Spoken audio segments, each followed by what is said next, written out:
In this video, we are going to talk about how to evaluate definite integral root cos x into sin³ dx. First of all, we need to remove the square root value of cos x. To remove square root value of cos x, we need to get a substitution. We can substitute t squared equal cos x. T squared equal cos x we can differentiate with respect to x. T squared differentiation 2t dt over dx. Cos x differentiation minus sin x. So 2t dt equal minus sin x dx, and we can substitute dx.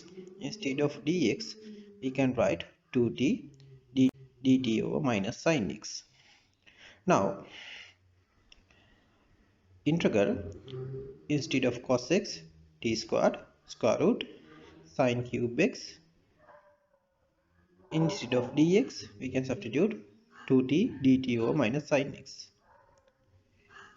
Integral t sin³ x 2t dt over sin x. In here, denominator sin x we can cancel out for sin squared x. Then we can get t sin squared x 2t dt over minus 1. We can get 2 and denominator minus 1 as a constant. Then we have t, another t from 2t, and instead of sin squared x we can write 1 minus cos squared x dt. Then t into t, we know t squared, and we can multiply 1 minus cos squared from t squared. Then we can get integral t squared minus t to the power of 4 dt. Now, according to basic equation of integration, we can get integral sign separately. Integration t squared and integration t to the power of 4. We know integration of t squared equal t³ over 3, and integration of t to the power of 4 equal t to the power of 5 over 4.